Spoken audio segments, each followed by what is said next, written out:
জামাত ইসলামী ইসলাম প্রতিষ্ঠার ক্ষেত্রে পটেনশিয়াল একটা পার্টি, গোলাম আযম সাহেবের লিডারশিপ। একটি রাজনৈতিক সংগঠন জন্ম নিয়েছিল ধর্মের নামে, ইতিহাসের এক রক্তাক্ত অধ্যায়ে কলঙ্কিত হয়েছিল, আবারও আজকের দিনে ফিরে এসেছে শিক্ষার্থীদের ভোটের মাধ্যমে। এটি কি নতুন অধ্যায় নাকি পুরাতন ইতিহাসের পুনরাবৃত্তি? এটাই জামায়াত ইসলামী, উত্থান, পতন আর বর্তমানের রহস্যময় কাহিনী।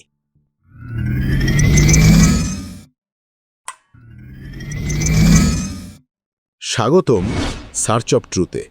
আজ আমরা জানব জামায়াতে ইসলামী কিভাবে জন্ম নিল, কিভাবে পতনের পথে গেল, আর কেন আজ আবার ডাকসু নির্বাচনে তার আলোচনার কেন্দ্রবিন্দুতে।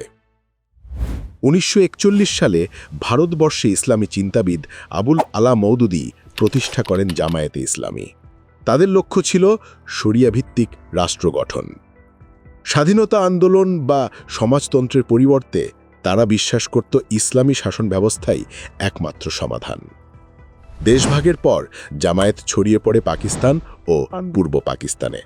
পাকিস্তানে তারা শক্তিশালী রাজনৈতিক শক্তি হয়ে ওঠে, কিন্তু পূর্ব পাকিস্তানে তাদের ইতিহাস কালো অধ্যায়ে ঢুকে যায় 1971 সালের মুক্তিযুদ্ধের সময়।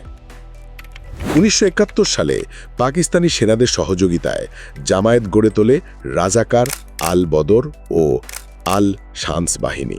অভিযোগ ওঠে হত্যাযজ্ঞ, অপহরণ, নারীর প্রতি নির্যাতন আর বুদ্ধিজীবী হত্যায় সরাসরি জড়িত থাকার। বাংলাদেশের ইতিহাসে জামায়াতের নাম চিরতরে জড়িয়ে যায় বিশ্বাসঘাতকতার সাথে। তবুও জামায়াত বেঁচে যায়। স্বাধীন বাংলাদেশের রাজনীতিতে তারা ফিরে আসে, বিএনপির সাথে জোট গড়ে।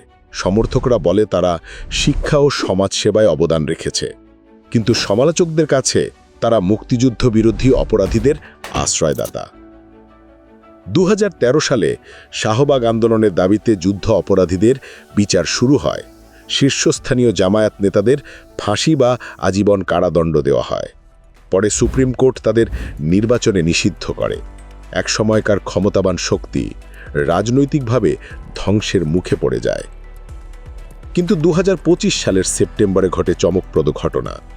ঢাকা বিশ্ববিদ্যালয়ের কেন্দ্রীয় ছাত্র সংসদ ডাকসু নির্বাচনে ইসলামী ছাত্র শিবির জিতে নেয় অধিকাংশ পদ। দীর্ঘদিন পরে ছাত্র রাজনীতিতে তাদের এই উত্থান কি শুধু ক্যাম্পাসের সীমানায় সীমাবদ্ধ, নাকি এটি জাতীয় রাজনীতির জন্য এক নতুন সংকেত? 2024-25 সালের রাজনৈতিক প্রেক্ষাপট জটিল। আওয়ামী লীগ নিষিদ্ধ, বিএনপি দুর্বল, নতুন দলগুলো উঠে আসছে।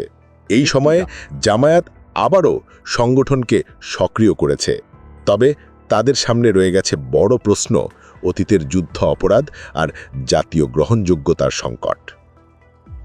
সমর্থকদের মতে জামায়াত সমাজসেবা আর নৈতিক রাজনীতি চায়। সমালোচকদের কাছে তারা মৌলবাদ আর অতীত অপরাধের প্রতীক। সত্য হল জামায়াত আজ দ্বিবিভক্ত একটি ইতিহাস। শিক্ষা ও সেবার সাথে যুক্ত, আবার একই সাথে রক্তাক্ত স্মৃতির সাথেও জড়িত। জন্ম হয়েছিল এক আদর্শ নিয়ে, পতিত হয়েছিল ইতিহাসের অন্ধকারে, আর আজ আবার ক্যাম্পাস রাজনীতিতে ফিরে এসেছে। প্রশ্ন রয়ে গেল, জামায়াতে ইসলামী কি নতুন প্রজন্মের কাছে নতুনভাবে জায়গা করে নেবে, নাকি ইতিহাসের দাগ মুছে যাবে না কোনোদিন? উত্তরটা হয়তো সময়ই বলে দেবে।